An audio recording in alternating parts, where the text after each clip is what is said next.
ইব্রাহিম আলাইহিস সালাম আজান দিয়া গেছেন। মহান আল্লাহ বলেন, দোস্ত খলিল আমার আজান দাও। ইব্রাহিম আলাইহিস সালাম বলেন, আমি এই মক্কা নগরীর টিলায় আজান দিলে এই আজান কে শুনবে? আল্লাহ জানিয়ে দিয়েছিলেন, আজান দেওয়া তোমার কাজ, পৌঁছায় দেওয়া আমার কাজ। ইব্রাহিম আলাইহিস সালাম আজান দিয়েছিলেন মক্কা নগরীতে। এই আজানের আওয়াজ তাম পৃথিবীর কোনায় কোনায় পৌঁছে দিয়েছেন আল্লাহ। তাম পৃথিবীর সব মানুষ, সকল মযহাবের, সকল দলের, আমরা দেশও লাগে মারামারি, বই আর খারুই লইয়া লাগে না, লাগে না, মাডি আর নুর লাগছে, দুমসে মারামারি। আব্রাহার ঘাড়ের উপরে লুপ সোয়ার হয়ে গেছে। লুপটা মোটা হইতে হইতে, বড় হইতে হইতে বিশাল, এই লুপ বালেগ হয়ে গেছে। পাপ যখন বিশাল আকার ধারণ করে, পাপ যখন বালে, এটাও মুরব্বীদের কথা, পাপ যখন বালেগ হয় তখন পাপীরে ধ্বংস করিয়া ছাড়ে। মুসলমান ইমানদার ভাইরা আমার, আব্রাহাম তার ঘাড়ে যখন পাপটা বড় হয়ে গেছে, এখন চিন্তা করতেছে, এই মক্কা নগরীর দিকে নজর দিছে। এইখানে কাবার মতো আমিও একটা গির্জা বানাবো। আমার গির্জায়ও যেমন তাম পৃথিবীর থেকে মানুষ আসে, এমন করে আমি গির্জা একটা বানাবো। ইব্রাহিম নবী বানায় গেছে, আমিও বানায় ফেলব। ইব্রাহিম নবীর দাম আর আব্রাহার দাম কি সমান না অনেক বেশ কম? আরো জোরে, জোর হইছে না? আরো জোরে খান। আল্লাহু আকবার, আল্লাহু আকবার। একজন ছিলেন খলিলুল্লাহ, আরেকজন যবিহুল্লাহ। আল্লাহর খলিল ইব্রাহিম আলাইহিস সালাম, আল্লাহর পয়গম্বর ইসমাঈল আলাইহিস সালাম, যেই ঘরে নকশা করে দিয়েছেন স্বয়ং আল্লাহ, যেই ঘরের হেড মিস্ত্রির নাম জিবরাইল আলাইহিস সালাম, জিবরাইল আলাইহিস সালাম, যেই ঘরের সহযোগী মিস্ত্রির নাম ইব্রাহিম আলাইহিস সালাম, যেই ঘরের যুগালুর নাম ইসমাঈল আলাইহিস সালাম। দামি মানুষ দিয়া দামি ঘর বানানো হয়েছে। এমন ঘরের সাথে পাল্লা দিয়া গির্জা বানাবে ইয়ামেনের বুকে, এটা কি কখনো সম্ভব? বানাইতে পারবে, কিন্তু পাল্লা দেওয়া সম্ভব নয়। বানাইছে পাল্লা দিয়েই বানাইছে। দেশের 1 বছরের 3 ভাগের 1 ভাগ বাজেট খরচ করে গির্জা বানাইছে। 30 মাইল দূর পর্যন্ত লাইটিং এর ব্যবস্থা করা হচ্ছে। তৎকালীন জামানায় 30 মাইল দূর পর্যন্ত যদি লাইটিং এর ব্যবস্থা করে, খরচ কি পরিমাণ! এই আব্রাহাম তাম পৃথিবীতে বণিকদের কাছে এই খোঁজখবর পৌঁছায় দিল। পৃথিবীর কোনায় কোনায় যখন খবর পৌঁছে গেছে, মানুষ দেখার জন্য যায়, মানুষ দেখার জন্য যায়।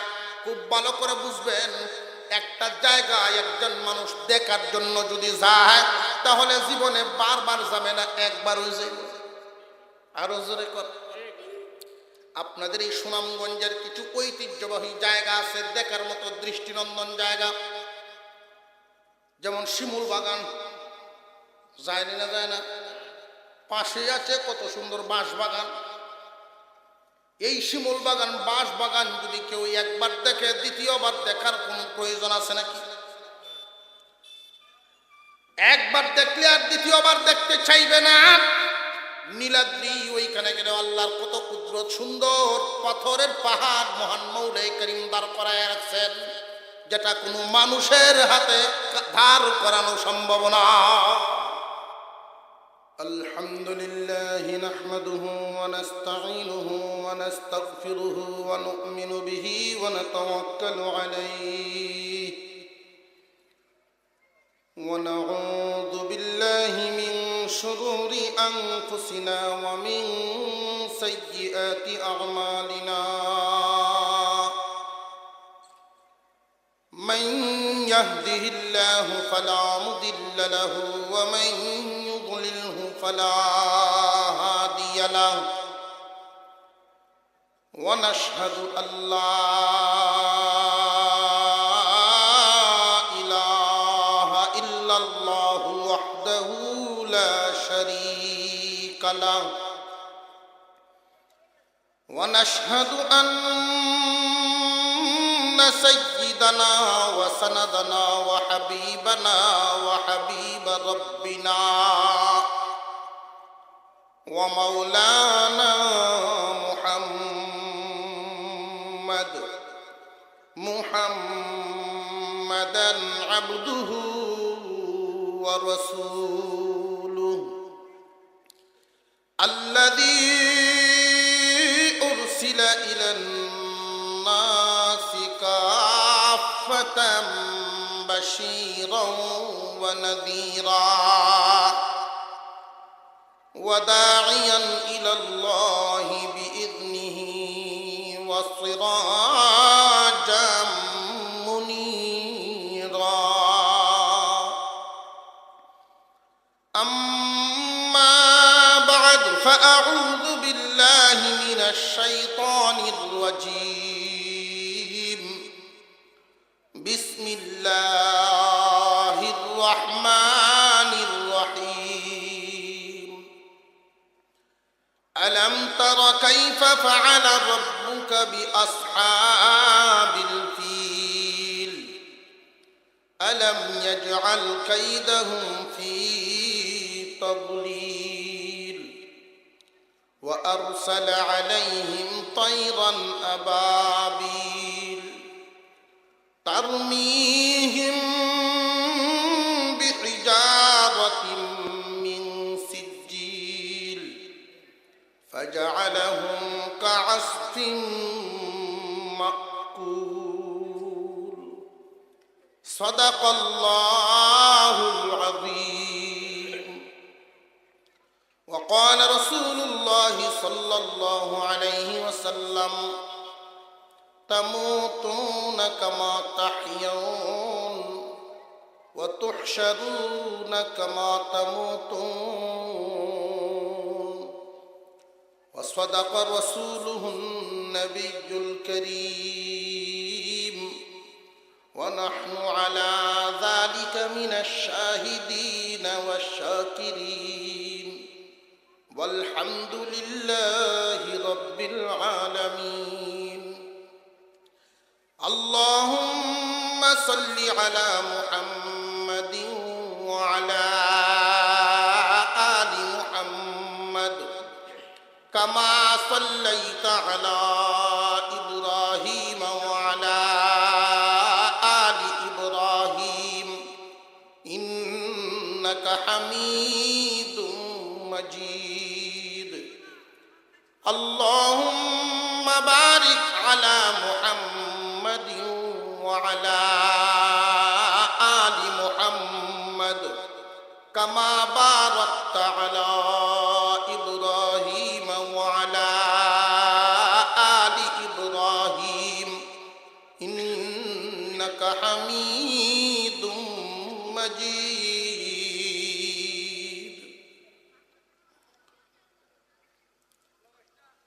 সুনামগঞ্জ জেলার অন্তর্গত দিরাই আঞ্জুমানে তাফসীরুল কোরআন রজনীগঞ্জ টানাখালী বাজার কর্তৃক আয়োজিত 26তম বার্ষিক তাফসীরুল কোরআন মাহফিলের শ্রদ্ধাভাজন সভাপতি মণ্ডলী হযরত উলামায়ে কেরাম মুরব্বিয়ান আযম সর্বস্তরের মুসলমান ভাইয়েরা পর্দার আড়াল থেকে আলোচনা শুনছেন দিনদার ইমানদার মুসলমান মা ও বোনেরা আল্লাহ পাক রব্বুল আলামিনের দরবারে অন্তরের অন্তঃস্থল থেকে শুকরিয়া আদায় করি যিনি একান্ত দয়া করে কোরআনের মজলিস জান্নাতের বাগানে আমাদেরকে হাজির হওয়ার তৌফিক দান করেছেন এজন্য সকলেই আল্লাহ পাকের শুকর আদায় করি বলি আলহামদুলিল্লাহ আমি আপনাদের সামনে পবিত্র কোরআনুল কারীমের অত্যন্ত সুপরিচিত একখানা সূরা 30 নম্বর পারা থেকে ছোট আকারের সূরা সূরা ফিল তিলাওয়াত করেছি। সূরা ফিল শিক্ষিত মানুষ যারা সবাই চেনেন জানেন, জনসাধারণ এই সূরাকে আলাম তারা সূরা হিসাবেও চিনে। এই সূরাখানা মক্কি নগরীর সূরা, মক্কি সূরা। নবীজি সাল্লাল্লাহু আলাইহি ওয়াসাল্লামের উপরে হিজরতের আগে যে সমস্ত সূরা বা আয়াত নাজিল হয়েছিল এগুলোকে মক্কি বলা হয়। হিজরতের পরে যে সমস্ত সূরা বা আয়াত নাজিল হয়েছিল এগুলোকে মাদানী বলা হয়। আমাদের আজকের এই তিলাওয়াতকৃত সূরা ইসলামের প্রাথমিক যুগের সূরা, মক্কা নগরীতে নাজিল হওয়া সূরা। এই সূরার মধ্যে মহান মাওলাই করিম যেই বিষয়টা আলোচনা করেছেন, যেই বিষয়টা আমাদেরকে সহজে বোঝাচ্ছেন, এর সার অংশ হলো আল্লাহ তাআলা একটা খবর জানাইছেন, দুর্বল মানুষকে সবল হওয়ার জন্য আল্লাহ পাক সাহস যোগাচ্ছেন। এই সূরার বিষয়বস্তুটা হলো এক কথা, আল্লাহ যদি সহায় হন দুর্বলের বিজয় হয়। আল্লাহ যদি সহায় হয় দুর্বলেরও বিজয় হয়।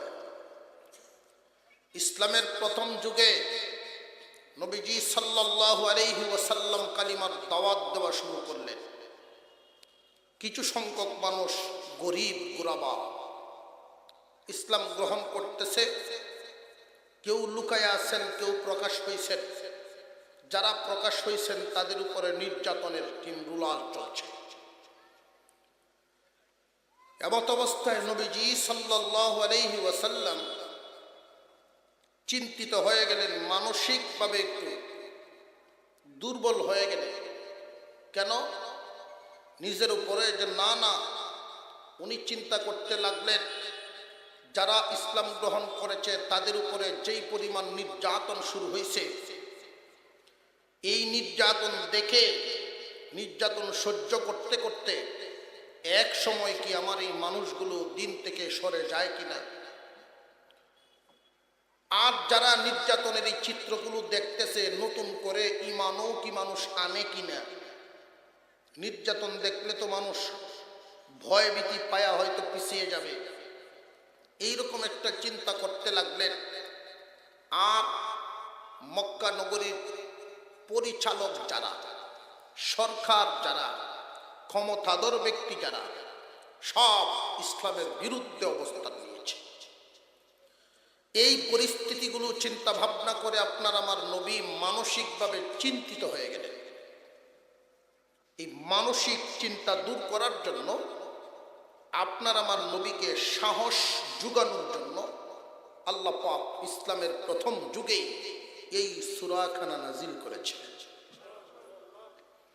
এই সূরার মধ্যে একটা ঘটনা আল্লাহ পাক আলোচনা করেছেন, স্মরণ করে দিয়েছেন। সূরার নাম সূরা ফিল। ফিল শব্দের অর্থ হলো হাতি। ফিল অর্থ একটু উচ্চারণ করবেন, ফিলুন। ফিল শব্দটা উচ্চারণ করলে সাথে সাথে 30টা নেকি আমল নামায় উচ্চারণ হয়, আমল নামায় লেখা হয়ে যায়। মুসলমান কিছু কিছু শব্দ তো অন্তত ওকে জানা থাকত। আরবিতে ফিল বলা হয় হাতিকে। এই কোরআনের এই শব্দটা কেউ যদি একবার উচ্চারণ করে 30টা নেকি আমল নামায় লিখাইতে পারে। ফিল শব্দের অর্থ হাতি, হাতির নামে সূরা। আল্লাহ পাক হাতির নামে কেন সূরা নাজিল করলেন? কি এমন রহস্য, কি এমন ঘটনা? আপনার আমার নবীকে আল্লাহ পাক জিজ্ঞাসা করেন, আলাম তারা কাইফা ফাআলা রাব্বুকা বিআসহাবিল ফিল আলাম ইয়াজআল কাইদাহুম ফি তাদলিল। ও পয়গম্বর, আপনি কি দেখেন নাই আপনার রব হস্তি বাহিনীর সাথে কি আচরণ করেছেন? তিনি কি এদের চক্রান্তকে নস্যাৎ করে দেন নাই? তিনি কি এদের চক্রান্তকে ধ্বংস করে দেন নাই? বিশাল হস্তি বাহিনীকেও মহান মৌলাই করিম ছাড়েন নাই, নেস্তেনাবুদ করে দিয়েছেন। ও দোস্ত আমার, এই মক্কা নগরে যে সমস্ত শক্তিধর মানুষগুলো বেঁচে আছে এরা আপনার সামনে কিছুই না, কারণ আমি আল্লাহ আপনার উপরে ছায়া দিয়ে রাখছি। আমার সাহায্য হামেশাই আপনার পিছনে থাকবে। একটা কথা জানিয়ে রাখবেন, আল্লাহ যদি সহায় হয় দুর্বলেরও বিজয় হয়। মহান মৌলাই করিম বুঝায় দিলেন, দোস্ত চিন্তার কোনো কারণ নাই, ভাবনার কোনো কারণ নাই। আলাম তারা, আপনি কি দেখেন নাই আপনার রব হস্তি বাহিনীর সাথে কি আচরণ করেছে? আল্লাহ রব্বুল আলামিন কি তাদের চক্রান্তকে ধ্বংস করে দেন না? আমাদের এখন প্রশ্ন, আল্লাহ যে আপনার আমার নবীকে জিজ্ঞাসা করলেন, আপনি কি দেখেন নাই? আপনি কি দেখেন নাই শব্দের মাধ্যমে আল্লাহ তাআলা আপনার আমার নবীকে যেইভাবে প্রশ্নটা করলেন, এই জায়গায় অনেক মানুষ আছেন, অনেকেই সুযোগ গ্রহণ করে আপনার আমার নবীকে হাজির নাজির মনে করতে চায়, দলিল দিয়ে প্রমাণ করতে চায় যে আল্লাহ যে জিজ্ঞাসা করেন আপনি কি দেখেন নাই। ভাই, আমরা সামাজিকভাবে, আমরা সামাজিক জীব, সামাজিক মানুষ, সামাজিক কিছু বিষয়াদি আমাদের বোঝাটা সহজ হয়ে যায় যদি উদাহরণ দেওয়া হয়। সাধারণ একজন মানুষ চেয়ারম্যানের কাছে গিয়া তার একটা অভিযোগ পেশ করলো, চেয়ারম্যান সাহেব বলেন, আচ্ছা যাও, আমি বিষয়টা দেখতেছি। যে হ্যাঁ, আপনি একটু মনোযোগ দিয়ে দেখবেন। যে সমস্ত বিষয় উনি বলছেন যে আমি দেখতেছি, মানে কি? চোখে দেখা বুঝাইছেন না বিষয়টার ব্যাপারে গুরুত্ব দেওয়া বুঝাইছেন? চোখে দেওয়া বিষয়ে বুঝান না গুরুত্ব বুঝান? গুরুত্ব বুঝান। মনে করেন আপনার একটা মামলার ব্যাপারে কারোর সহযোগিতা চাইলেন, উনি বলবেন, যা তোমার এই ব্যাপারটা আমি দেখতেছি। দেখতেছি মানে আমি বিষয়টা জানতেছি। জানা কেউ দেখা বোঝায়। আপনার আমার নবীকে আল্লাহ জিজ্ঞাসা করেছেন, দোস্ত আপনি কি দেখেন নাই? আপনি কি শুনেন নাই? আপনি কি জানেন নাই হস্তি বাহিনীর সাথে আপনার রব কি আচরণটা করেছে? এই হস্তি বাহিনীর ঘটনাটা আপনার আমার নবী দুনিয়াতে আসার 49 দিন আগের ঘটনা। কয়দিন আগে? মাত্র 49 দিন আগের ঘটনা। একজন মানুষ পৃথিবীতে ভূমিষ্ঠ হওয়ার 49 দিন আগে তার বডির আকৃতি বাকি থাকে না, কমপ্লিট হয়ে যায় মার গর্ভে। তার কান এবং কানের শ্রবণ শক্তি, তার নাক নাকের ঘ্রাণ শক্তি, চোখ চোখের দৃষ্টি শক্তি, মেধা শক্তি, স্কিন শক্তি, আল্লাহ তাআলা সমস্ত কিছুই কমপ্লিট করে দেন 49 দিন আগে। একজন মানুষ ভূমিষ্ঠ হওয়ার 49 দিন আগে সব কমপ্লিট হয়ে যায়। এর মানে হলো আপনার আমার নবী দুনিয়াতে আসার 49 দিন আগে কমপ্লিটলি মার গর্ভে অবস্থানরত অবস্থায় ছিলেন। আর এই ঘটনাটা যখন ঘটল, নবীজির বয়স তখন মার গর্ভে এই দুনিয়াতে আসার 49 দিন আগে, তিনি এখনো দুনিয়ায় আসেন নাই। আর যখন আল্লাহ নবীজির সাথে আলোচনা করতেছেন, আপনি কি দেখেন নাই? আপনি কি জানেন নাই? আপনি কি অনুধাবন করেন নাই? আপনি কি এই ব্যাপারে শুনেন নাই? তখন নবীজির বয়স 40-এর উপরে। তৎকালীন জামানায় কি 60, 65, 70 বছরের মানুষ জিন্দা ছিল না ছিল না? আমাদের এই সমাজে যে সমস্ত মুরব্বীরা জিন্দা আছেন, যারা সংগ্রাম নিজের চোখে দেখেছেন, এমন কিছু মানুষ আমাদেরকে ঘটনা শোনান, তাদের চোখে দেখা ঘটনা আমাদেরকে শোনান। যারা নিজের চোখে দেখেছেন, জেনেছেন, তারা ইতিহাস লিখেন। আমরা বাস্তবে কিছু মানুষের চোখে দেখা ঘটনা তাদের জবান থেকে শুনি, ইতিহাস থেকে পড়ে পড়ে কিছু জানি, জেনে জেনে মুঠামুঠি ভাবে সংগ্রামের ঘটনা সম্পর্কে বেশিরভাগ শিক্ষিত সমাজ জানেনি না, জানে না। পাকিস্তানিরা আমাদের বাঙালিদের উপরে কি পরিমাণ নির্যাতন করেছিল, সংগ্রামের সময় কি বর্বর পরিস্থিতি সৃষ্টি করেছিল, আমাদের রাস্তাঘাটে মা বোনদের ইজ্জতের উপরে কি পরিমাণ হামলা চালিয়েছিল, এই সমস্ত ঘটনা, যদিও আমি সংগ্রামের পরে দুনিয়াতে আসনেওয়ালা লোক, সংগ্রামের পরে আসা লোক, এরপরেও এই সমস্ত ঘটনা আমাদের জানাশোনা আছে না নাই? এইভাবেই আল্লাহর নবীকে আল্লাহ জিজ্ঞাসা করেন, দোস্ত ওই ঘটনা কি আপনি শুনেন নাই? ওই ঘটনা কি আপনি দেখেন নাই? দেখেন নাই শব্দটা বলতে মুফাসসিরিনে কেরাম আরেকটা কথা উল্লেখ করেছেন। আল্লাহ পাক হস্তি বাহিনীর উপরে যে সমস্ত পাথর নিক্ষেপ করেছিলেন, ওই পাথরগুলো মক্কার মানুষ, ছোট ছোট বাচ্চারা, মক্কার কিছু লোকেরা এগুলো পরবর্তীতে টুকায়া টুকায়া বোতলের ভিতরে ভরে রাখছে। বহুদিন পর্যন্ত মানুষ এগুলো দেখছে, আল্লাহর বরত্ব প্রকাশ করেছে। এই সমস্ত দৃশ্য নবীজি নিজের চোখে দেখছে। এক বর্ণনায় পাওয়া যায়, আল্লাহর নবী বসা আছেন, আম্মাজান আয়েশা সিদ্দিকা রাদিয়াল্লাহু আনহা বসা আছে। এমন সময় দুইজন মানুষ মক্কার গলিতে ঘুরতেছে ভিক্ষা করার জন্য, মদিনার গলিতে। ওই মদিনার গলিতে যখন তিনি বসা আছেন, নবীজি জিজ্ঞাসা করলেন, আয়েশা ওই ফকিরদেরকে তুমি চিনো? একজনের হাত নাই, একজনের পা নাই, একজনের চোখ নাই, এই অবস্থায় এদেরকে তুমি চিনো? যে না না চিনি না। যে আমি বলি তুমি শোনো, ওরা হইল ওই হস্তি বাহিনীর সদস্য। তাহলে নবীজি নিজের চোখেও কিছু ঘটনা না দেখলে আলামত দেখছেন না? দেখছেন না? আলামত দেখছেন। কোনো একটা এলাকায় ঘটে যাওয়া ঘটনাটা যদিও অনেকেই প্রত্যক্ষভাবে না দেখেন, আলামত হইলেও দেখেন। আলামত যারা দেখেন তারাই একে অপরে আলোচনা করেন, দেখছো ঘটনাটা কি করছে।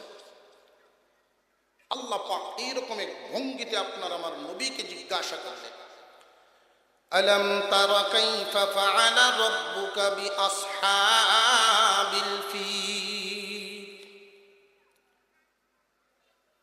আলম ইয়াজআল কাইদাহুম ফি তাদলিল। ও পয়গম্বর, আপনি কি দেখেন নাই আপনার রব হস্তি বাহিনীর সাথে কি আচরণ করেছেন? আল্লাহ কি তাদের চক্রান্তকে ধ্বংস করে দেন নাই, নস্যাৎ করে দেন নাই? আমাদের প্রশ্ন হলো, এই হস্তি বাহিনীর কারা ছিল? তারা এসেছিল কোথায় থেকে? এদের চক্রান্তটাই কি ছিল? আল্লাহ যে বললেন এদের চক্রান্ত ধ্বংস করে দিয়েছেন। এক নাম্বার, এই হস্তি বাহিনী এসেছিল কোথায় থেকে? দুই নাম্বার, এই হস্তি বাহিনী ছিল কারা?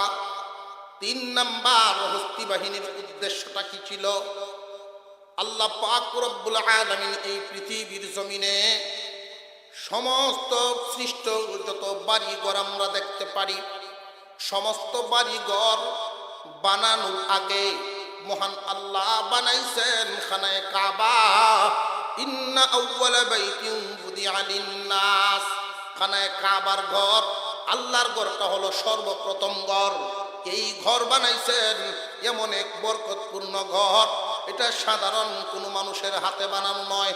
সর্বপ্রথম মহান আল্লাহ নকশা করে দিয়েছেন এবং ফেরেশতা খাদিমের মাধ্যমে বানাইছে। মুসলমান ইমানদার ভাইরা আমার, এই জমিনের মধ্যেই পৃথিবীর মানচিত্রে একটা দেশ আছে। এই দেশটার নাম হলো ইয়ামেন নামক দেশ। এই ইয়ামেন নামক দেশটার রাষ্ট্রপ্রধানের নাম ছিল ইউসুফ জুনওয়াস। এই ইউসুফ জুনওয়াস ছিল মূর্তি পূজারী। কওমে আমালেকার সর্বশেষ বাদশার নাম ইউসুফ জুনওয়াস, নিজেও মূর্তি পূজারী। তৎকালীন জামানার মুমিন এবং মুসলিমদের উপরে সাংঘাতিকভাবে নির্যাতন চালাইত। নির্যাতনের মাধ্যমে মানুষকে ঈমান হারা করত, নিজের দলে ভর্তি করত। একজন মানুষ নির্যাতনের শিকার হয়ে গেলে ওই মানুষটা যদি দুর্বল ঈমানদার হয় তাহলে ঈমান থেকে দূর হয়ে যায়, ঈমান থেকে সরে যায়, নীতির থেকে সরে যায়। আল্লাহ পাক রব্বুল আলামিনের পয়গম্বর সাল্লাল্লাহু আলাইহি ওয়াসাল্লামকে আল্লাহ পাক জানাচ্ছেন, দোস্ত ওই হস্তি বাহিনীর কাহিনীকে আপনি জানেন নাই, শুনেন নাই? কওমে আমালেকা বাদশা ইয়ামেনের মানুষের উপরে এমন নির্যাতন নিপীড়ন চালিয়েছিল, এদের অর্থনীতির উপরে নির্যাতন নাই, এদের শিক্ষা ব্যবস্থার উপরে তেমন নির্যাতন নাই, এদের শারীরিকভাবে তেমন নির্যাতন নাই, বাড়িঘর সহায় সম্পত্তির উপরে নির্যাতন নাই। নির্যাতনটা করিয়াছিল ইমানদার মুমিনদের ঈমান এবং আমলের উপরে। ঈমান আমল ধ্বংস করার নির্যাতন। এই নির্যাতনের সম্মুখীন হয়ে একদল মানুষ জীবন বিলিয়েছেন কিন্তু ঈমান বিলান নাই, জীবন হারিয়েছেন কিন্তু ঈমান হারান নাই। এই ইউসুফ জুনওয়াস এক সময় আগুনের গর্ত করে করে, বিরাট বড় বড় গর্ত করে, এই গর্তগুলো লাকড়ি দিয়া ভরিয়াছে, লাকড়ি দিয়া ভরিয়া আগুন জ্বালাইয়া পরীক্ষার সম্মুখীন করিয়াছে একটা শহরের মানুষকে। ইয়ামেন শহরের মানুষগুলোকে আগুনের পারের মধ্যে দাঁড় করাইয়া জিজ্ঞাসা করিয়াছিল, পরীক্ষা করতে চাই তোমরা কি জীবনের মায়া বেশি করো নাকি ঈমানের মায়া বেশি করো? যদি জীবন বাঁচাইতে চাও ঈমান ছাড়িয়া দাও, আর যদি ঈমান বাঁচাইতে চাও তাহলে আগুনে ঝাঁপ দিয়ে মরিয়া যাও, এছাড়া পথ নাই।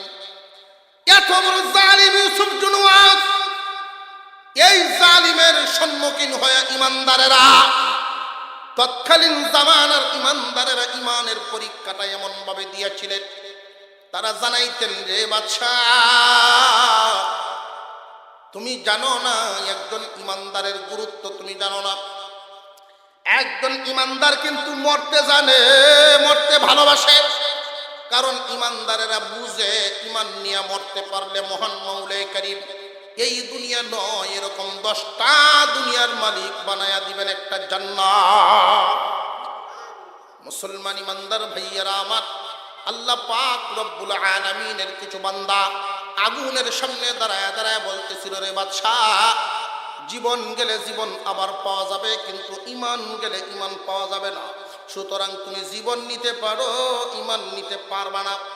হাজার হাজার মানুষকে আগুনে পুরাইল, কয়েকজন মানুষ অর্ধপুরা হয়ে পার্শ্ববর্তী দেশ হাবশায় গিয়া বাদশাহ নাজ্জাশীর কাছে গিয়া নালিশ পেশ করলো, ও নাজ্জাশী আপনিও ঈসা নবীর অনুসারী, আমরাও ঈসা নবীর অনুসারী, আপনিও ঈসা নবীর ধর্ম মানেন, আমরাও তো ঈসা নবীর ধর্ম পালন করি, কিন্তু ঈমান আমলের উপরে থাকা আমাদের জন্য কষ্টকর, কঠিন হয়ে গেছে।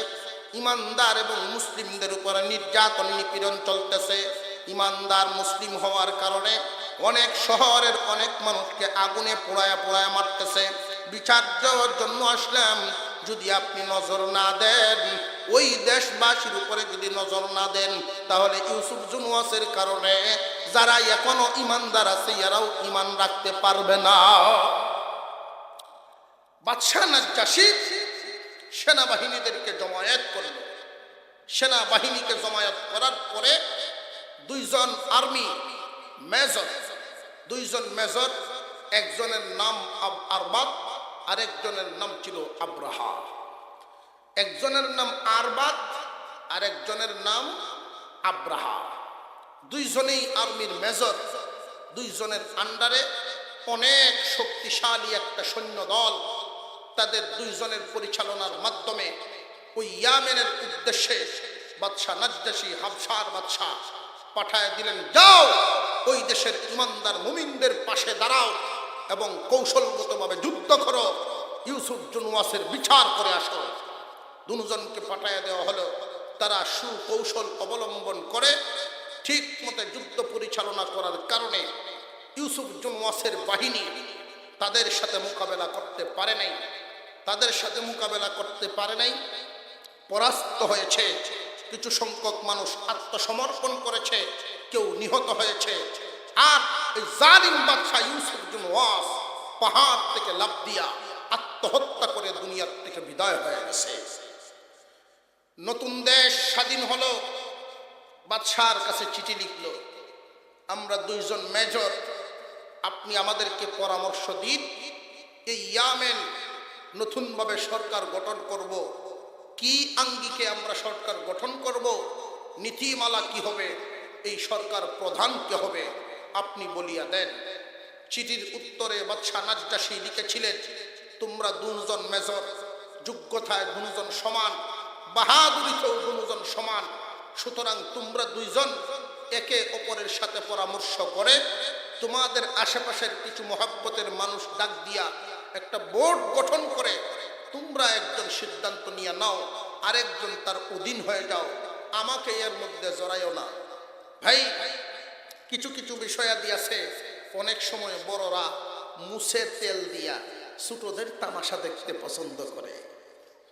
মাঝে মাঝে দেখবেন নিজের গায়ে দুষ নিতে রাজি না, উত্তর ফাড়ার দক্ষিণ ফাড়ার দুইজনে লাগছে, মাঝখানের বড় একজন মুরব্বী মান্য ব্যক্তি, উনি যদি ইচ্ছা করে দুইজনের ভিতরে সমাধান করে দিতে পারে, কিন্তু উনি ইচ্ছা করবে না। রাতের অন্ধকারে গভীর রজনীতে হেলো, এই দিক দিয়ে আবার হেলো, দুইজনের সাথে হেলোর মাধ্যমে যোগাযোগ রাখবে, দুজনেই তারে মানবে। উনার খেলাটাই হইল দুইজনের ভিতরে দ্বন্দ্ব লাগায় রাখি, আমার মরলগিরিটা ঠিক রাখি। আছে না নাই? আর একটু জোরে কন। বাদশাহ নাজ্জাশী মরলগিরি ঠিক রাখলো, তাদেরটা তাদের উপরে রেখে দিল যে ওরা ঘুরে ফিরে আবার আমার কাছে আসবে না, আমার মরলগিরিটাই ঠিক রইল। বাদশাহ নাজ্জাশীর ইচ্ছা হলো যে ওই দেশটাও আমি চালাবো, আমার আন্ডারে নিয়ে আসবো, নতুন করে আলাদা সরকার ব্যবস্থার প্রয়োজন নাই। ওরা যখন দুজন আমার কাছে আসবে তখন আমি বলবো, তোমরা যেহেতু দুইজনের ভিতরে সমঝোতায় আসতে পারো নাই, কেউই রাষ্ট্রপ্রধান হতে পারবা না, একজনকে বানাইলে আর একজন গুসা, একজনকে বানাইলে আর একজন গুসা, সুতরাং এটা আমার আন্ডারেই থাকো। কি সুবিধা রইব? বাদশাহ নাজ্জাশীর এই পরিকল্পনা মনে মনে নিয়ে চিঠির উত্তর দিলেন, তোমরা ব্যবস্থা করো। তারা দুইজনের মধ্যে পুনরায় মুঠামুঠি ভাবে মন কষাকষি শুরু হয়ে গেছে। ও ভাই, দুইজনের ভিতরেই দুনিয়ার লোভ লালসা, রাষ্ট্রের প্রধান হওয়ার একটা লোভ মানুষের আছে না নাই? আরো জোরে কর।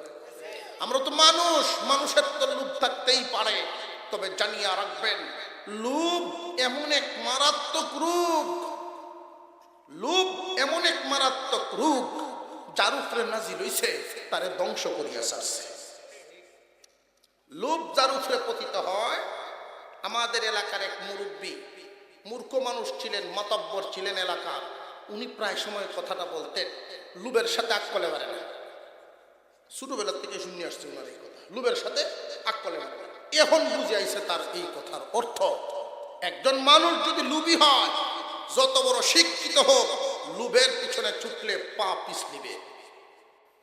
লোভে পড়লে মানুষটা এতটাই নিকৃষ্ট হয়, লোভের কারণে মানুষ নিম্নমানে যাইতে যাইতে পশুর চেয়ে নিকৃষ্ট হয়। আরো জোরে কর। একজন মানুষ যদি গরিবের মাল খায়, এতিমের মাল খায়, কবরস্থানের মাল খায়, মসজিদের মাল খায়, মাদ্রাসার মাল খায়, রাস্তাঘাটের জনগণের মাল খায়, সুবিধায় না লোভে? আরো জোরে কর। লোভে পড়ার কারণে পরে খাইতে খাইতে এমন এক অবস্থা হয়। এক মুরব্বীকে, হুজুর কি কইমু দুঃখের কথা, আমরা এলাকার চেয়ারম্যানের তো আমরা 3টে বাথরুম খাইলাইছে। করি বাবা, বাথরুম কিভাবে খাইল? বাজারের বাজেট আইসিন যে বাথরুম, এই বাথরুমের বাজেট আর এটা ফাঁস করাইছে আর না, অন্য বাউসার দিয়ে ওটা নিজে খাইলাইছে। ও আচ্ছা, এমনি খাইছে? আমি তো ভাবছি ময়লা সহ খাইলাইছে। লোভে পড়লে মানুষ আর মানুষ থাকে না, এটা পশুতে পরিণত হয়। দুইজনের মধ্যে আর সমঝোতা নাই, যখন দ্বন্দ্ব শুরু হয়ে গেল, দুজনই আরবাত এবং আব্রাহা লোভে পড়ে গেল। দুইজনের ভিতরে যুদ্ধ শুরু হয়ে গেছে। যুদ্ধ করতে করতে আব্রাহার দলটা একটু বড় হয়ে গেছে, কারণ দুনিয়ার লোভ লালসার ক্ষেত্রে যে যত বাটপার, এর দল তত বড়। আরো জোরে কর। মোটামুটি বাটপাড়ির দিক দিয়েও বড়, চালাকির দিক দিয়ে বড়, তেলবাজের দিক দিয়েও বড়। তার দল বড় হয়ে গেছে, আরবাত ধ্বংস হয়ে গেছে, আরবাত নিহত। আব্রাহা এখন ইয়ামেনের সম্রাট চিঠির উত্তর দিয়েছে, ও নাজ্জাশী, সম্রাট মহোদয় জানিয়া রাখেন, আমাদের দুইজনের মধ্যে সামান্য একটু দ্বন্দ্ব হয়েছিল, আমার হাতে সে নিহত হয়ে গেছে।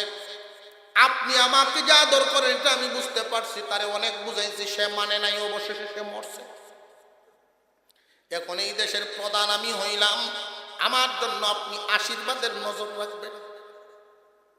দেশ চালানি শুরু হয়ে গেল, চালাইতেছে চালাইতেছে, কয়েক বছর চললো ভালো, দেশের উন্নতি হয়। দিন যত যায় তার লোভ যে অন্তরে ঢুকতেছে এটা তত মজবুত হয়। দিন যত যায় দেখবেন লোভ তার মানুষ জাতির লোভ কমে না, দিনে দিনে শুধু বাড়ে। জোরে কর। হাওরের মাঝখানে ওটা কাজ করতে করতে কাপড় শুকায় না, 16 ঘন্টা ডিউটি। মনে মনে আফসোস, আহা আল্লাহ তুমি যদি একটু বাউ করে দিতা, 5টা ওয়াক্ত নামাজটা হরতাম, যদি একটু বাউ করে দিতা, একটা ফুলারে কোনো রকম যদি বিদেশ পাঠায় দিতাম, ইনকামের একটা ব্যবস্থা হইতো, মসজিদ সাল্লাম হয় না। আল্লাহর কি মেহেরবানি, এক আত্মীয়র মাধ্যমে ছেলে একটারে দিছে বিদেশ পাঠায়া, প্রতি মাসে 30-35 হাজার টাকা নগদ পাঠায়। এখন যেহেতু বাপের নামে নগদ টাকা আসে, পেটার কি আর কালা দিন আছে?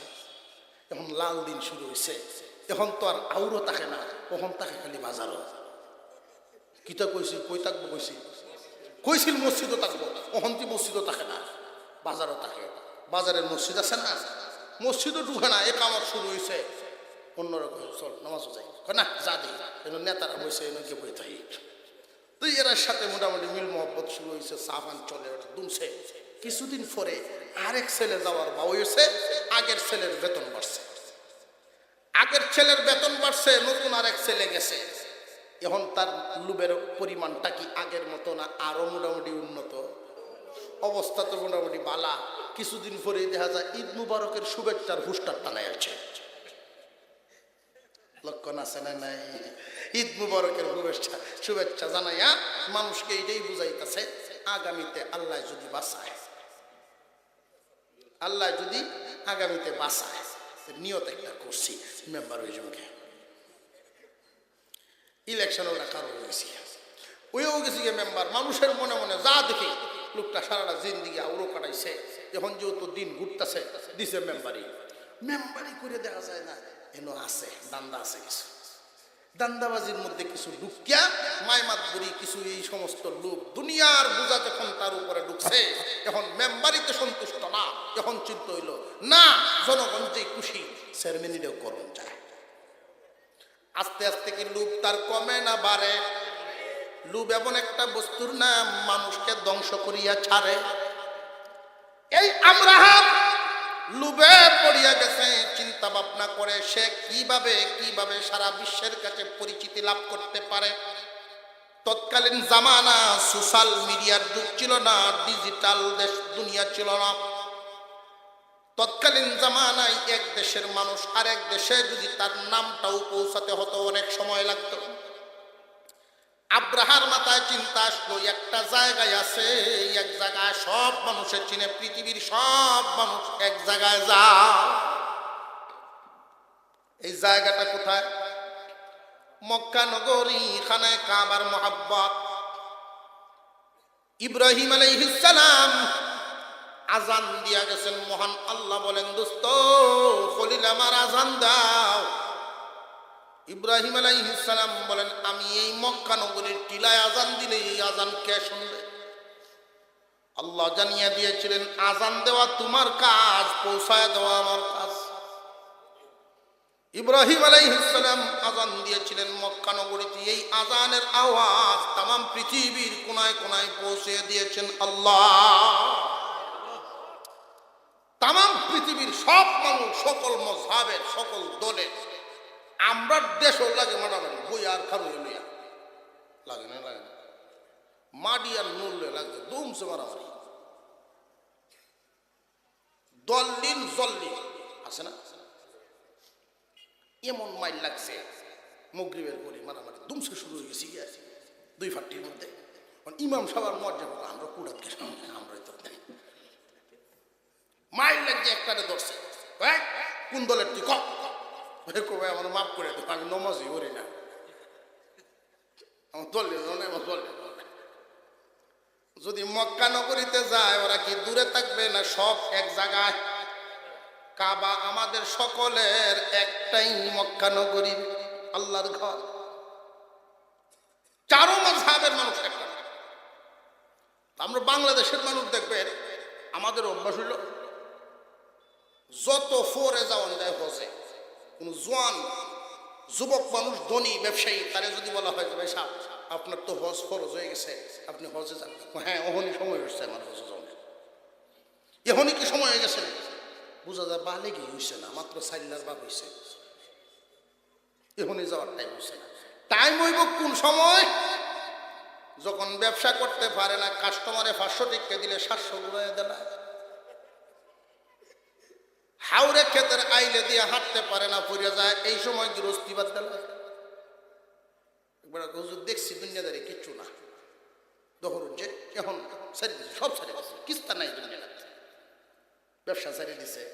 আসলে ব্যবসা সে চারে নাই, গৃহস্থী সে চারে নাই, ব্যবসা গৃহস্থী দুনিয়াদারি তারে ছেড়ে দিছে। জোরে কর,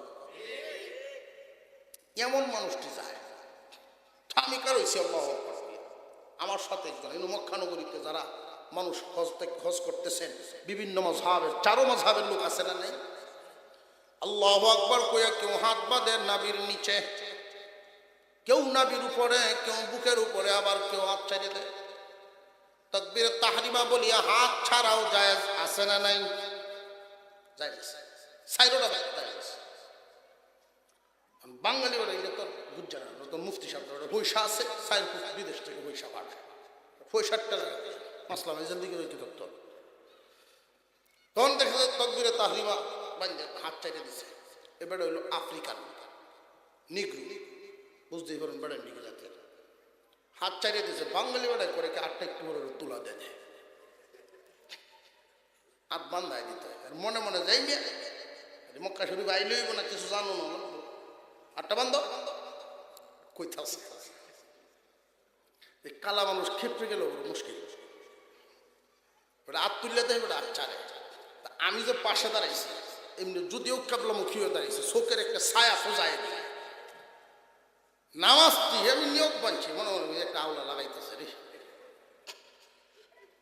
2বার দিছে, তৃতীয়বার যখনই তো রে ওটা 8টাতে একটা বাড়ি দিছে, খালি 3 কাতারে উল্টে গিয়ে পড়ছে।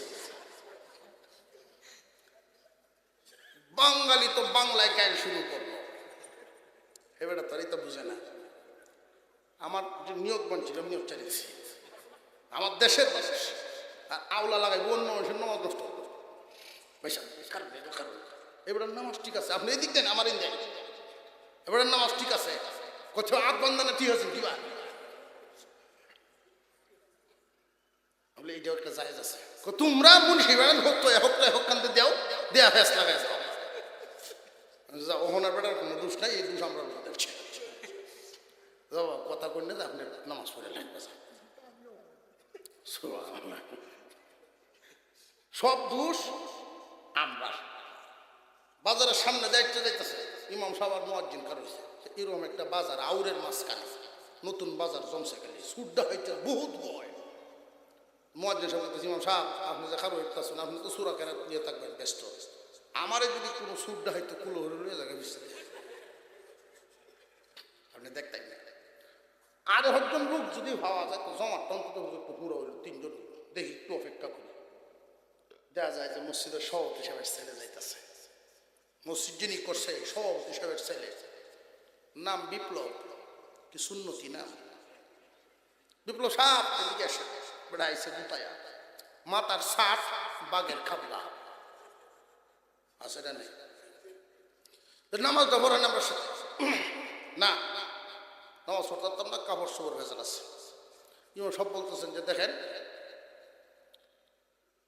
আপনার টুপি আনছেন না অসুবিধা নেই, কাপড় ভেজাল আছে, এই মাসলা আমি দেব, আপনার নামাজও করেন। দেখা যায় ইমাম সব যে ফেসটা দিয়ে ধরছে সুডার কোনো বাউ হইতেছে না, নামাজ কারো নীল লাগতেছে না। অবশেষে কয় আমি নামাজ পড়তাম না, কেউ অফিসে করি না, আপনার অফিসে তো পড়াম, আপনার মন ঠিক থাকে নামাজ কার অফিসে করতাম, কথাবার্তার কোনো ঠিকঠাক নেই, মুক্তি নেই, নামাজ করি না। এখন অবশেষে দুষ হুজুরের উহুরে দেয়া। মক্কা নগরী তো এমন একটা জায়গা, সকলের দৃষ্টিখানায় কাবা আছে না নেই? আব্রাহার ঘাড়ের উপরে লুপ সোয়ার হয়ে গেছে, লুপটা মোটা হইতে হইতে বড় হইতে হইতে বিশাল, এই লুপ বালেগ হয়ে গেছে। পাপ যখন বিশাল আকার ধারণ করে, পাপ যখন বালে, এটাও মুরব্বীদের কথা, পাপ যখন বালেগ হয় তখন পাপীরে ধ্বংস করিয়া ছাড়ে। মুসলমান ইমানদার ভাইরা আমার, আব্রাহাম তার ঘাড়ে যখন পাপটা বড় হয়ে গেছে, এখন চিন্তা করতেছে, এই মক্কা নগরীর দিকে নজর দিছে, এইখানে কাবার মতো আমিও একটা গির্জা বানাবো, আমার গির্জায় যেমনে তামাম পৃথিবীর থেকে মানুষ আসে, এমন করে আমি গির্জা একটা বানাবো। ইব্রাহিম নবী বানায় গেছে, আমিও বানায় ফেলব। ইব্রাহিম নবীর দাম আর আব্রাহার দাম কি সমান না অনেক বেশ কম? আরো জোরে জোর হইছে না, আরো জোরে খান। আল্লাহু আকবার, আল্লাহু আকবার। একজন ছিলেন খলিলুল্লাহ, আরেকজন যবিহুল্লাহ।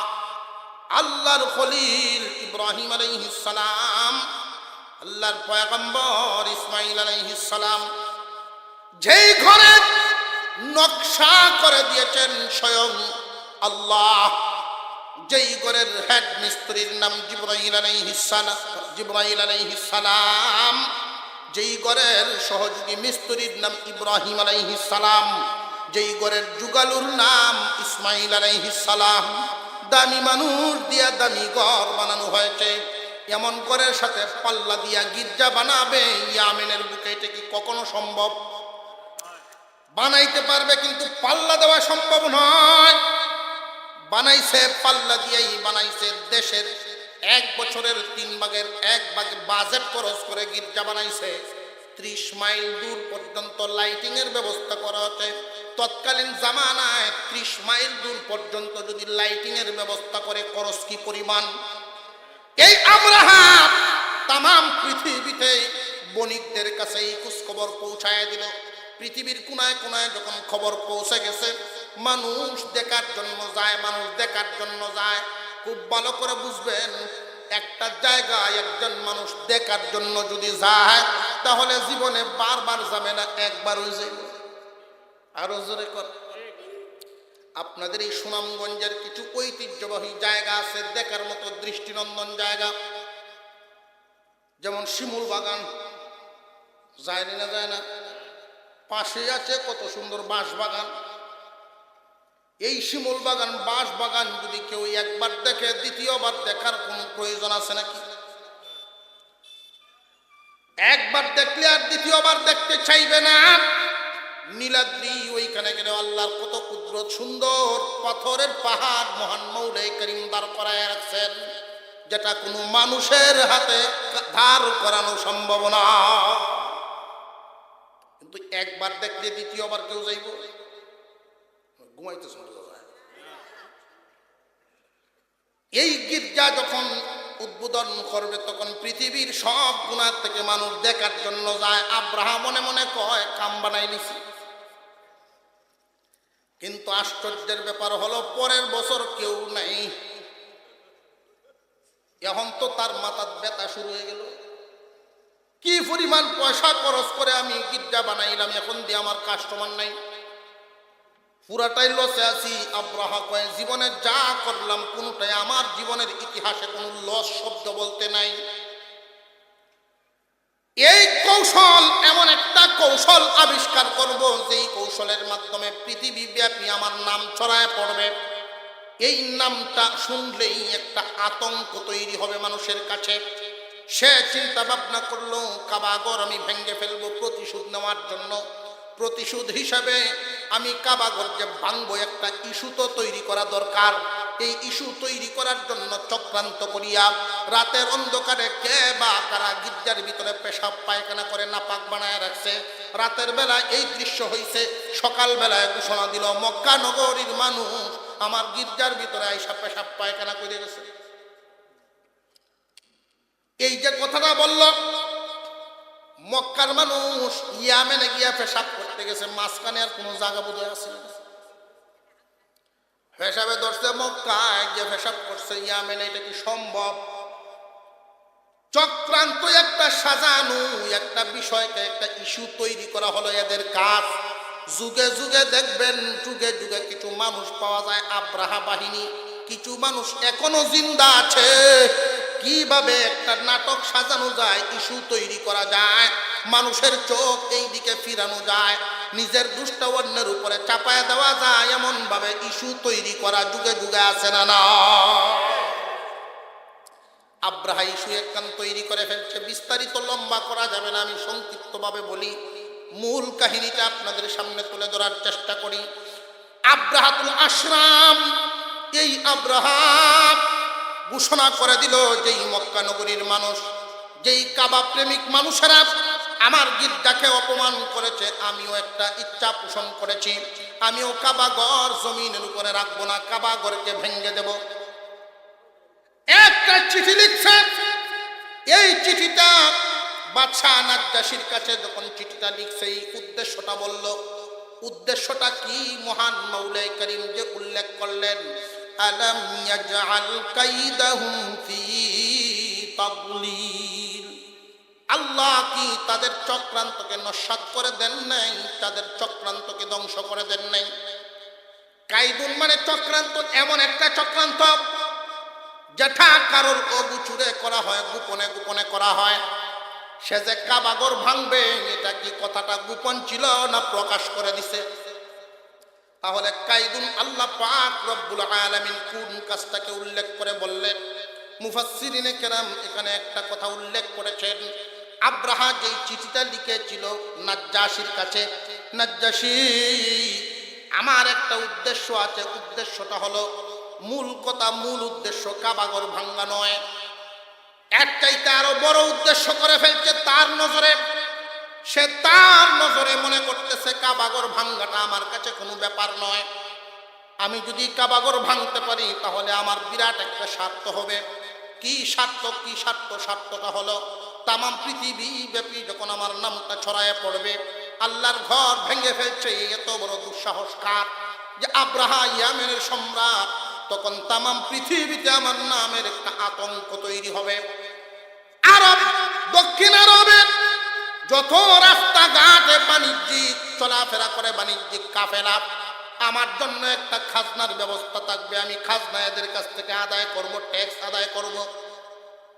তামাম পৃথিবীটা তখন আমি রাজত্ব করতে পারবো। পৃথিবীর বিভিন্ন দেশ আমার দখলে নিয়ে আসবো। যেই ব্যক্তিটা আল্লাহর ঘর ভেঙে ফেলে সেই ব্যক্তি কত বড় ক্ষমতাধর হয়। এই শব্দটা, এই আতঙ্কটা আমি পৃথিবীর কোনায় কোনায় ছড়ায় দেব।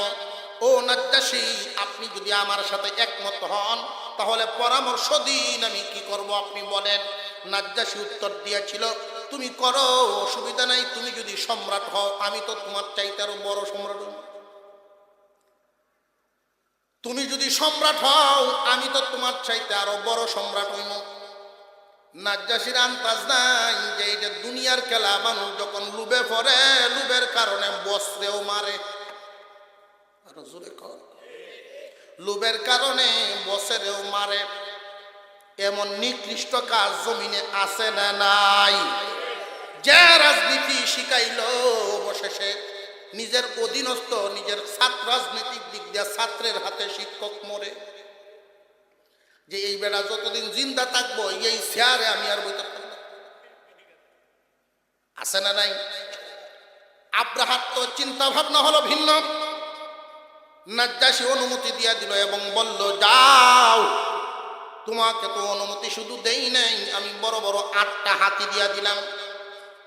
রে আব্রাহা, তুমি জানো না মক্কায় কখনো তুমি যাওয়া আসা করো না, এই জন্য আসল কথা জানো না।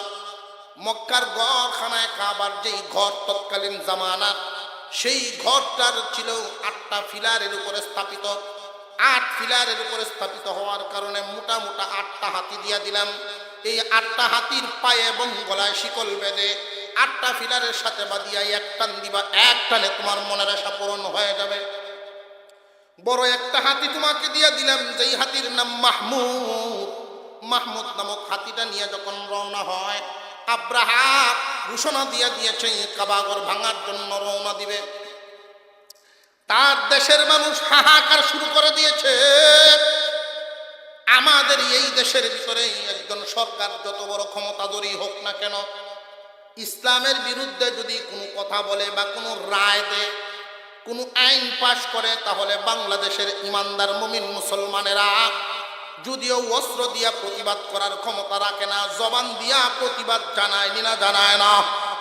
আর জোরে কন, যত বড় শক্তিশালী সরকারি হোক না কেন, যত বড় দল গঠনই করুক না কেন, জনগণ কিন্তু ভয় পায় না।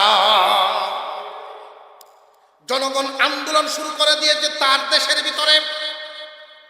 আব্রাহাম এতটা নিষ্ঠুর, এই জন্যই বলেছিলাম মানুষ যখন লোভী হয়, মানুষ খুন করতেও সে দ্বিধাবোধ করে না। হাজার হাজার মানুষকে হত্যা করা শুরু করে দিয়েছে। বিশাল হস্তি বাহিনী জোগাড় করেছিল ওই দিন। তৎকালীন জামানায় আমরা যেইভাবে গৃহপালিত পশু গরু লালন পালন করি, বাড়িতে বাড়িতে গরু আছে লালন পালন করি, তৎকালীন জামানায় ইয়ামেনের বাড়ি বাড়ি হাতি লালন পালন করত। ঐতিহাসিকগণ বলেন ৬,০০০ হাতি দিয়ে একটা বাহিনী তৈরি করেছে। ৬,০০০ হাতির বাহিনীর মোকাবেলা করার ক্ষমতা তৎকালীন জামানায় কোনো মানুষ রাখত না। এই আব্রাহাত আশরাম আব্রাহা ৬,০০০ হাতির বাহিনী নিয়ে যখন সামনের দিকে রওনা দেয়, কয়েক হাজার মানুষকে যখন তার দেশের ভিতরে মেরে ফেলে, তখনই আস্তে আস্তে আন্দোলনটা থেমে যায়। এই পাপিষ্ঠ যখন সামনের দিকে যাইতে থাকে, দেশের মানুষ বদদোয়া দিতে থাকে আর আল্লাহর কাছে বিচার দিতে থাকে। আল্লাহ পাকের কাছে যখন মানুষের বিচার দেওয়া হয়, দেখছেন কিছুদিন আগে এর একটা জ্বলন্ত প্রমাণ, জ্বলন্ত রেজাল্ট আমাদের চোখের সামনে প্রকাশ হয়ে গেছে। ইসলামের বিরুদ্ধে একজন মানুষ কটাক্ষ করেছিল, রাষ্ট্র ধর্মের বিরুদ্ধে কটাক্ষ করেছিল। দেশের পরিস্থিতিকে সামনে রেখে তার বিরুদ্ধে তেমন কোনো আন্দোলনের ডাক দেওয়া হয় নাই, কিন্তু জনগণ হৃদয় নিংড়ানো দোয়া আল্লাহর কাছে জমা দিছে না দিছে না? মনের খুব মৌলার কাছে জমা দেওয়ার কারণে মহান আল্লাহ পাক এমন এক বিচার করেছেন, ইজ্জতও গেছে, পদও গেছে, এখন তার মুখ দেখানো জাগা না। নির্লজ্জ বেহায়া, নিজের 16-17 বছরের একটা মেয়ে আছে, এই মেয়ের কাছে কি জবাব দিবে? নিজের মেয়েটার সামনে এই চেহারাটা কেমনে দেখাবে? তার এই কুৎসিত চেহারা, মুখ দেখানোর জায়গা পর্যন্ত নাই। আল্লাহর দ্বীনের সাথে যদি কেউ বেয়াদবি করে, ইতিহাস প্রমাণ করে কারোর অস্তিত্ব আল্লাহ রাখেন না। আল্লাহ পাক রব্বুল আলামিন মানুষকে কিছু ডিল দেন, কিছু ডিল দেন। আল্লাহ তো ইচ্ছা করলে ইয়ামেনের ভিতরেই তারে ধ্বংস করে দিতে পারতেন, কিন্তু দেন নাই। মানুষকে সুযোগ দেন, আলামত শিখায়া মানুষকে সুযোগ দেন, ইশারা ইঙ্গিত দিয়া মানুষ শিক্ষা গ্রহণ করলে মহান আল্লাহ পাক তারে মাফ করে দেন। কিন্তু এই আব্রাহা থামে নাই, হাজার হাজার মানুষ তার দেশের ভিতরেই মেরে ফেলছে। দেশের মানুষ আন্দোলন থামায়া আল্লাহর কাছে বলা শুরু করে দিল। সামনের দিকে আগাইতেছে, 8টা বড় বড় হাতি সামনে আসতেছে ৬,০০০ হাতির বাহিনীতে নিয়ে। মক্কা নগরীর দিকে যখন সে রওনা দিয়ে দিল, হানাতা নামক একজন মানুষ, কাবা প্রেমিক, ইব্রাহিম আলাইহিস সালামের মহাব্বত যার দিলের ভিতরে আছে, এখানে কাবার মহাব্বত, প্রতি বছর এখানে কাবা সফর করে হাজিদের খেদমত করার জন্য হজের মৌসুমে লোকটা এখানে থাকে। আল্লাহ পাকের একজন খাঁটি বান্দা এই হানাতা, কাবা প্রেমিক একজন মানুষ, তার বংশের মানুষগুলো নিয়ে এসে প্রতিবাদের জন্য দাঁড়ায় গেছে। তখন এই হানাতার পরিবার এবং বংশের মানুষগুলো বিশাল হস্তি বাহিনীর সাথে মোকাবেলা করার তো ক্ষমতা রাখে না। গোষ্ঠীর মানুষরা অনেকেই নিহত হয়ে গেল, অনেকেই পলায়ন করেছে, কিন্তু হানাতার পরিবারের একটা নারী শিশুকে পর্যন্ত জিন্দা রাখে নাই। নিষ্ঠুর পাষাণ, একমাত্র হানাতাকে জিন্দা রাখছে। সে বলতেছে, রে আমার হানাতা মানুষটা কাবার মোহাব্বত তার দিলের ভিতরে রাখে, তারে মারিস না, তারে আমি তিলে তিলে মারবো, একবারে মারলে তো মরিয়া যায়, তার শাস্তিটা যেন কঠিন হয়, এজন্য তারে দিয়ে আমি কাজ করাবো, মুহূর্তে মুহূর্তে যেন তার মরণ হয়, মুহূর্তে মুহূর্তে যেন মরণ হয়, কঠিন শাস্তি সে দিবে। এই হানাতা কাবায় খানায় কাবার মোহাব্বত দিলের ভিতরে রাখে, কিন্তু এই হানাতাকে মারে নাই। হানাতার গাড়ের উপরে এই মাহমুদ নামক একটা হাতি ছিল, আব্রাহা যেটার উপরে সোয়ার হয়েছিল, মাহমুদ নামক হাতিটার শিকলটা আব্রাহা হানাতার ঘাড়ের উপরে উঠায়া দেয়। সামনের দিকে যাও, রাস্তা দেখায়া রাহবরি করার জন্য দায়িত্ব দিয়ে দিল। হানাতা অন্যান্য সময় আল্লাহর ঘরের দিকে যেইভাবে যায়, এখন কিন্তু সেইভাবে যায় না। চোখের পানি জড়ায় জড়ায় রওনা দিয়েছে আল্লাহর ঘরের দিকে, চোখের পানি জড়ায় জড়ায় কান্দে আর যায়, আল্লাহর কাছে দরখাস্ত করে, আল্লাহ প্রতি বছর যাইতাম তোমার ঘরকে মহব্বত করার জন্য, তোমার ঘর মুচিয়া সাফ করার জন্য, তোমার ঘরের মেহমানদারি করার জন্য, কিন্তু এই বছর এমন এক জালিম গ্রুপের সদস্য হয়ে গেলাম, রাহবর হয়ে গেলাম, যেই জালিম গোষ্ঠী তোমার ঘর ভাঙার জন্য যাইতেছে। আল্লাহ আমার প্রতি তুমি নারাজ হইও না গো মাওলা, তোমার ঘর পারলে তুমি হেফাজত করিও। এই মানুষটাও দোয়া করতেছে। যাইতে যাইতে যাইতে যাইতে গিয়া উঠল তায়েফে। তৎকালীন তায়েফের প্রধানের নাম হলো আবু রিগাল। তৎকালীন তায়েফের প্রধানের নাম হলো আবু রিগাল।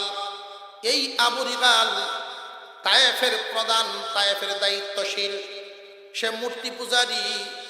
আবু রিগাল আইসা আব্রাহার সাথে হাত মিলায়া বলছে, ও আব্রাহাম, আপনি এক সম্রাট, আপনি এক বিরাট বড় এক সম্রাট। এই কাবাগর ভাঙার পরে আপনার দখল এবং আপনার ক্ষমতা তো আরো অনেক বাড়বে।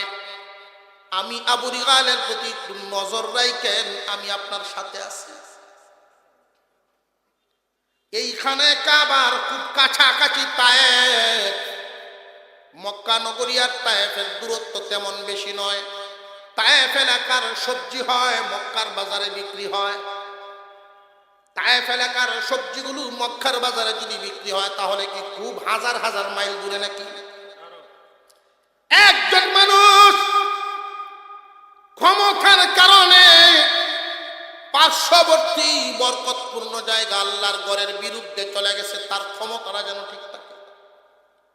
আবু রিগাল আব্রাহার সাথে সঙ্গ দিব, প্রতিবাদ করব না, আমার দলবল নিয়ে তোমার সঙ্গ দিব, প্রতিবাদ করব না। যেই দিন তুমি সম্রাট হইবা ওই দিন আমার সাথে একটু নেক নজর রাখবা, আমার একটা ভালো জায়গা দিও। ভালো জায়গা মানে ফদ ফদবি দিও, নেক নজর রাখো, যাতে তোমার দালালির সাথে আরম্ভ করতাম পারি। আল্লাহ পাক সব দেখতেছেন না, দেখতেছেন না? আরো জোরে কর। এই আব্রাহা তার বাহিনী নিয়ে সামনের দিকে যাইতে যাইতে একটা জায়গার নাম ছিল মাগমাস নামক জায়গা। ওই মাগমাস নামক জায়গার মধ্যে গিয়া তারা তাবু গেড়েছে। তাবু গাড়ার পরে ওইখানে গিয়ে যখন অবস্থান করতেছে, একটা চিঠি লিখছে। ওই চিঠিটা হানাতার মাধ্যমে মক্কা নগরীবাসী খানায় কাবার বাসিন্দাদের কাছে পাঠায়া দিয়েছে, যাও এদেরকে গিয়া সংবাদ জানায় দাও।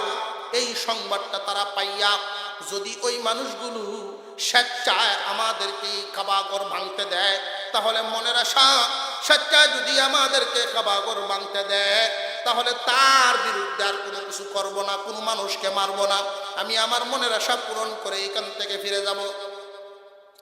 আর যদি একজন মানুষ বিরোধিতা করে কাউকেই ছাড় দেওয়া হবে না, কাউকেই ছাড় দেওয়া হবে না। প্রথমে এদেরকে ধ্বংস করব, তারপরে আমি কাবাগর ভাঙব। হানাতা মক্কা নগরীর মানুষকে এই ঘটনা যখন জানাইতে লাগলো তখন কাঁদতেছে। মক্কার মানুষ কাবাগরকে এতটাই পছন্দ করত, এতটা ভালোবাসত, কাবার মানুষদেরকে এতটা ভালোবাসত। খানায় কাবার এলাকার মানুষ কাবাগরকে নিজের সন্তানের চাইতে আরো বেশি মহব্বত করে, নিজের সন্তানের চাইতে এতটা মহব্বত করে। খানে কাবা এলাকার মানুষগুলো এই ঘটনা শোনার পরে তারা বলতেছে আমরা কোনো সিদ্ধান্ত গ্রহণ করতে পারবো না। আমাদের একজন মুরব্বী আছেন আব্দুল মুত্তালিব, হুজুর আকরাম সাল্লাল্লাহু আলাইহি ওয়াসাল্লামের দাদা যান আব্দুল মুত্তালিব আসলেন। ওনার কাছে বিষয়বস্তু বলা হলো। আব্দুল মুত্তালিব বলতেছেন, ও হানাফা, এই গড়ের মহব্বত তোমার দিলের ভিতরে আছে, এই গড়ের ইতিহাস টুকটাক তুমি জানো, তবে একটা কথা জানিয়ে রাখো, এই ঘরের যে মঞ্জুরি, এই ঘর মঞ্জুর হয়েছিল এমন একটা দিনে আল্লাহ পাক মঞ্জুর করেছিলেন। দেখেন আমাদের এই বাংলাদেশের স্বাধীনতার যে একটা দিন আছে, এই দিনটার সম্মান এই দেশের জনগণের কাছে আছে না নাই? আরো জোরে কর। 16ই ডিসেম্বরের সম্মান মর্যাদা বাঙালি হিসাবে, বাংলাদেশের নাগরিক হিসাবে একটা খুশির একটা স্থান দিলের ভিতরে, এই দিনটার একটা মর্যাদা আছে না নাই? আর একটু জোরে কর। কেন মর্যাদা? তার কারণ হলো এই দিনে স্বাধীনতা ঘোষণা হয়েছিল, স্বাধীনতা লাভ করেছিলাম, বিজয় দিবস। মহান মৌলে করিম খানায় কাবার অনুমোদন এবং আরেকটা দোয়া কবুল করেছিলেন। ইব্রাহিম এবং ইসমাইল দুইজন মানুষ দোয়া করেছিলেন। এমন একটা মুহূর্ত, ইসমাইল আলাইহিস সালাম, আল্লাহ পাক রব্বুল আলামিন ইসমাইল আলাইহিস সালাম আল্লাহর নামে জবাই হবেন, ইব্রাহিম আলাইহিস সালাম আল্লাহর নামে কুরবানি করবেন। আল্লাহ পাকের বান্দা একজন কুরবানি হবেন আর একজন কুরবানি করবেন। এই দুইজন মানুষ হলো এই অবস্থায় আল্লাহ পাক রব্বুল আলামিনের দরবারে যেন কবুল হয়ে যায়। আল্লাহু আকবার বলেই ফেলছেন, কুরবানি করে ফেলবেন। মহান মৌলে করিম বলেন, আমি যা চেয়েছিলাম আমি তা পেয়ে গেলাম, আর চাই না। আমি যা চেয়েছিলাম তা পেয়ে গেলাম, সুতরাং আর চাই না এদের গলা কাটুক বা বাবায় কাটুক, সন্তানের গলা কাটুক। দুজন উঠে দাঁড়াইলেন, লম্বা ঘটনা। পিতা এবং পুত্র দুজন দাঁড়াইছে দোয়া করার জন্য। একজনের গায়ে কিন্তু দুলাবালি লাইগা রয়েছে, যিনি আল্লাহর জন্য শুইছিলেন। আরেকজনের হাতে ছুরি ধরার দাগটা লাইগা রয়েছে, যিনি আল্লাহর জন্য কুরবানি করবেন, ছুরির দাগটা লাইগা রয়েছে। আল্লাহ পাক এই মুহূর্তে জানায় দিলেন, খলিল আমার, যা চাইবা চাও, আমি কবুল করব। তুমি যা চাইবা তাই দিব। পিতা এবং পুত্র দুজনে একসাথে দোয়া করেন। আল্লাহ পাক রব্বুল আলামিনের দরবারে দোয়া শুরু হয়ে গেল।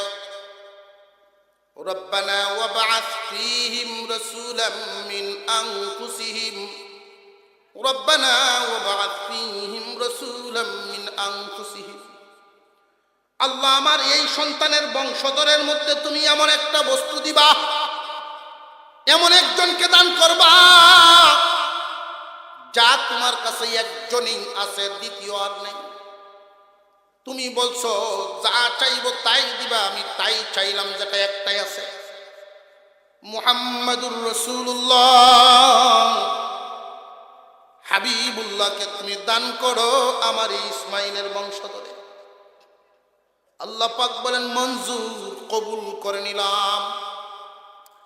2 নাম্বার নিয়ামত দাও, আমার এই ছেলে তার বংশধরেরা যেন ইবাদত করতে পারে, এমন একটা ঘর বানাইবার অনুমতি দাও।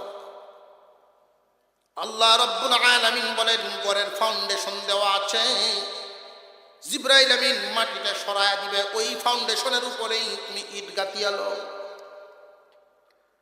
জিবরাইল আমিন মাটি সরায়া দিছেন।